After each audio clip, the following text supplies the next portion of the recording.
যারা অটোবিট মাছ চাষ করেন তারা অবশ্যই দুই একটা হাউস স্টকে রাখবেন, যেগুলোতে পানি দিয়ে রাখবেন ইমার্জেন্সি মাছ ছাড়ার জন্য।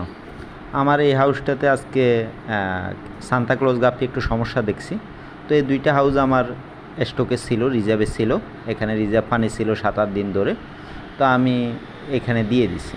হ্যাঁ, ওই হাউস থেকে এই হাউসে দিয়ে দিছি। তো আপনারাও এইভাবে একটা বা দুইটা হাউস সবসময় পানি রেডি রাখবেন। যে কোনো সময় যদি আপনাদের হাউসের সমস্যা হয়, যে কোনো মাছের সমস্যা হয়, তাহলে আপনারা এই রিজার্ভ যে হাউসটা থাকবে ওইটাতে দিয়ে দিতে পারবেন। হ্যাঁ, না হলে হঠাৎ করে মাছগুলোকে উপরে উঠে রাখা লাগে, এরপরে পানি দিয়ে পানি পুরানো করা লাগে, এটা সমস্যা।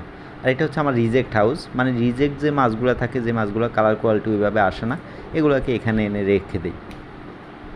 তো এই হচ্ছে আমার ফার্ম। সবাই আমার জন্য দোয়া করবেন, আশীর্বাদ করবেন, আর আগামীতে আরও ভালো ভালো ভিডিও নিয়ে আপনাদের সামনে আসবো।